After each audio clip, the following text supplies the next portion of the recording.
तो गाइस मैं हूं अंकित और आप देख रहे हैं रेसलिंग फैंस नेटवर्क। शुरू करते हैं अपनी बातों को सबसे पहले WWE 2K24 से। तो काफ़ी टाइम से 2K24 को लेकर ऑफिशियल अपडेट नहीं आई है, लेकिन अभी लगता है कि 2K24 का ऑफिशियल लोगो हो चुका है लीक, क्योंकि पीकॉक नेटवर्क ने अपने वेबसाइट वगैरह के ऊपर, अपने नेटवर्क के ऊपर कुछ चेंजेस करे, जिस वजह से ये लोगो लीक हो गया। मल्टीपल ट्वीट्स आप लोग देख सकते हो, यहाँ पे बताया गया ट्वीट करके, it looks like the reason Peacock leak the logo by accident was because they will have a deal with 2K where if you buy 2K24 you will get 1 month of Peacock premium. इसके बाद एक दूसरा tweet है, यहाँ पे कहा जा रहा है the official WWE 2K24 logo has been found on Peacock website.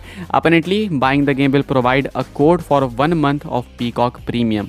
तो यहाँ पे आप देख सकते हो कि ये वाला लोगो है, हालांकि यहाँ पे कुछ नया तो नहीं है, लेकिन थोड़ा सा चेंज है, माइनर चेंज। मैं आपको बता दूँ, ये जो 2K लिखा गया है ये थोड़ा सा ऑरेंज और रेड के ग्रेडियंट में, नहीं तो पहले ये पूरा रेड हुआ करता था। एंड बाकी 2K24 का लोगो है, तो इसका मतलब ये है कि WWE ऑफिशियल अनाउंसमेंट कभी भी कर सकती है। साथ में यहाँ पे ये भी मेंशन करा गया था वेबसाइट पे कि अगर आप 2K24 खरीदते हो तो आपको पीकॉक नेटवर्क का 1 मंथ का प्रीमियम सब्सक्रिप्शन फ्री में मिलेगा। यानी कि काफ़ी करीब है ये अनाउंसमेंट। WWE की तरफ से एक्सपेक्टेड है कि रॉयल रंबल के टाइम WWE कर देगी। तो एक नई प्रोसीडिंग है जो कि निकल के सामने आई है 2K24 को लेके। एंड कह सकते हैं कि जो वेट है वो ऑलमोस्ट ओवर है रेसलिंग फैंस के लिए, या फिर जो लोग स्पेशली पसंद करते हैं WWE गेम्स को, उनके लिए। आगे बढ़ते हैं गाइस, बात करते हैं अगली स्टोरी के बारे में, जो कि है सेथ रॉलिंस को लेकर। अब आपको मालूम है कि सेथ रॉलिंस कितने बड़े वाले वर्क हॉर्स है। अभी रिसेंटली में सेथ रॉलिंस ने इतने सारे मैचेस कंप्लीट करें कि वो क्लेम भी करते हैं खुद इस चीज़ को कि मैं रोमन रेंज से काफ़ी ज़्यादा बेटर हूँ। अभी सेथ रॉलिंस ने रिसेंटली एक नया रिकॉर्ड अचीव किया। वैसे रिकॉर्ड नहीं है ये, सिर्फ उनके लिए एक पर्सनल माइलस्टोन है।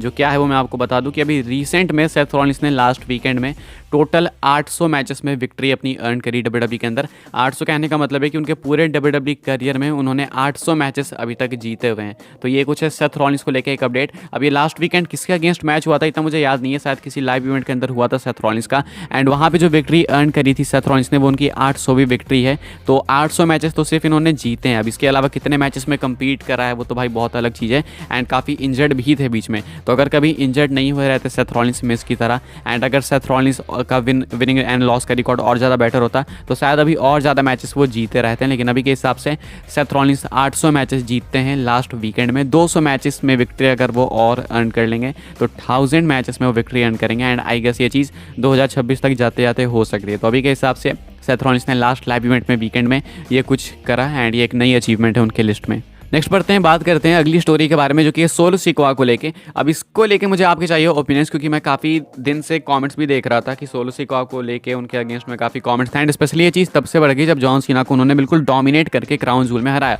अब ऑनेस्ट ओपिनियंस बताना कमेंट करके कि क्या आपको भी लगता है कि सोलो सिकोआ की जो हाइप है, या फिर जो सोलो सिकोआ की बुकिंग है, या फिर जो पूरा ओवरऑल कैरेक्टर है वो नीचे आ चुका है, या फिर जो पहले था उसके कंपेरिजन में अभी काफ़ी ढीली हो चुकी हैं चीज़ें? मेरे अकॉर्डिंग तो बिल्कुल हाँ। एंड आपको एक डेटा बता दूँ कि सिंगल्स मैचेस के अंदर सोलो सिकोआ ने जॉन सीना को हराने के बाद एक भी विक्ट्री अर्न नहीं करी है। उसके बाद हमने देखा वो कोरियन अवार्ड्स को, कि कोरियन अवार्ड्स में सोलो सिकोआ की हालत काफ़ी ख़राब थी। कोई सा भी अवार्ड उसमें जितने नेगेटिव अवार्ड्स थे उसमें सब में सोलो सिकोआ को ही अवार्ड्स मिल गए थे। तो सोलो सिकोआ की कंडीशन ऐसे ठीक नहीं चल रही है। एंड मैंने भी अपने कॉमेंट्स चेक करे तो वहाँ पर भी लोग सोलो सिकोआ के काफ़ी अगेंस्ट है। अब क्या इसके पीछे का रीज़न सिर्फ एक है कि उन्होंने जॉन सीना को काफ़ी डोमिनेटिंग फैशन में हराया, या फिर कोई और रीज़न है? काफ़ी सारे लोग नहीं चाहते हैं कि सोलो सिकोआ भी और किसी लेजेंड को फेस करे, बिकॉज वो उनको भी ऐसे डोमिनेट करके हरा देंगे। अब क्या आपको लगता है कि सही में ऐसा हो रहा है, या फिर ये WWE की बुकिंग बहुत बेकार चल रही है? कमेंट करके बताना। मेरे अकॉर्डिंग सोलो सिकोआ के साथ प्रॉब्लम ये है कि अभी वो उस लेवल पे थे जो पहले टाइम पे कि लगता था कि हाँ ये रोमन रेंज को रिप्लेस कर देंगे। अभी वो उस लेवल पे है नहीं। एंड कई बार होता है कि WWE जानबूझ के भी इन चीज़ों को करती है, जानबूझ के लोगों की हाइप को डाउन करती है फिर ऊपर लेके जाती है। तो शायद सोलो सिकोआ का करेंटली अभी वही फेज चल रहा है जहाँ पे उनकी हाइप को डाउन करा गया WWE की तरफ से जानबूझ के, ताकि वो आगे जाके जब वापस से पीक पे जाएँ तो और ज़्यादा डोमिनेटिंग लगे। लेकिन अभी के हिसाब से सोलो सिकोआ जॉन सीना को हराने के बाद सारे सिंगल मैचेस में हारते ही आ रहे हैं। आप चाहे बात कर लो लाइव इवेंट्स की या फिर मंडे नाइट रॉ वगैरह की, बीच में कुछ जीते होंगे लेकिन मैक्सिमम वो हार रहे हैं। यानी कि जो विन लॉस का रिकॉर्ड है वो काफ़ी ख़राब हुआ उनका क्राउन जूल में जॉन सीना को हराने के बाद। अब ये क्या जॉन सीना को हराने के बाद की सज़ा मिल रही या फिर पता नहीं क्या, लेकिन जो भी है सोलो सिकोआ के साथ चीज़ें सही नहीं चल रही है। अब आपके हिसाब से क्या थॉट्स है इसके पूरे कैरेक्टर को लेकर? कमेंट करके आप लोग बताना जरूर से।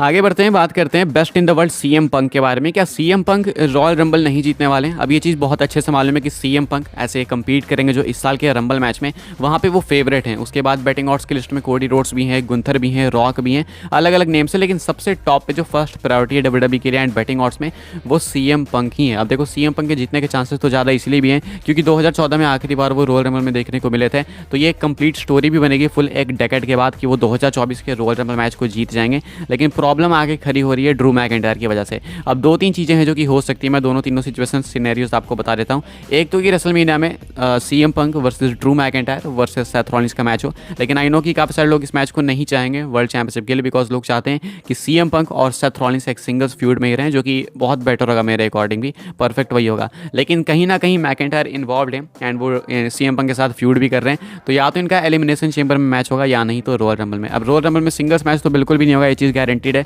Because CM Punk already men's Rumble match में एंड मैकिंटायर भी उसमें एंटर करने वाले हैं। अब बची बात एलिमिनेशन चेंबर की, तो वहाँ के लिए WWE बुक कैसे कर सकती है मैच। कहा जा रहा है कि अगर WWE लास्ट मोमेंट पे अपने डिसीजन को चेंज करती है, क्योंकि अभी के हिसाब से माना जा रहा है कि CM पंक विनर बनने वाले हैं, तो अगर WWE लास्ट मोमेंट पे अपने डिसीजन को चेंज करती है, अगर CM पंक को WWE रॉयल रंबल नहीं जिताती है, तो देन ड्रू मैकिंटायर उनको कॉस्ट करने वाले हैं रॉयल रंबल मैच। यानी कि रियली में हो सकता है कि मैकिंटायर एलिमिनेट कर दे CM पंक को। इन्होंने अपने ट्विटर वीडियो में ये चीज़ क्लेम करी है, जो इन्होंने पोस्ट की थी वीडियो सुबह, मैंने आपको अपडेट्स वाली वीडियो में बताया कि मैकिंटायर जो है पोस्ट वगैरह करके कह रहे हैं कि मैं तुम्हें एलिमिनेट करूंगा एंड देन रेसलमेनिया हेडलाइन मैं करूंगा सेथ रॉलिंस के साथ वर्ल्ड टाइटल के लिए। तो ये तो एम इनका जरूर है एंड ये चीज़ पॉसिबल भी है। अगर WWE लास्ट मोमेंट पे विनर चेंज करती है तो देन जाके एलिमिनेशन चेंबर में हो सकता है इन दोनों के बीच में नंबर 1 कंटेंडरशिप का मैच सेथ रॉलिंस को फेस करने के लिए, या फिर जैसे भी WWE चाहे सेथ रॉलिंस वर्सेस CM पंक के लिए आगे बढ़ सकती है। तो बेसिकली कहने का मतलब है कि अगर ड्रू मैकिंटायर वर्सेस CM पंक एलिमिनेशन चेंबर में होना निश्चित है, बिकॉज CM पंक अनाउंस भी हो चुके हैं चेंबर के लिए,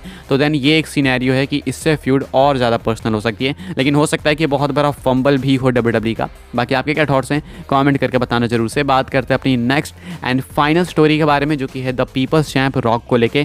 क्या द ग्रेट वन रॉक होने वाले हैं एलिमिनेशन चेंबर में।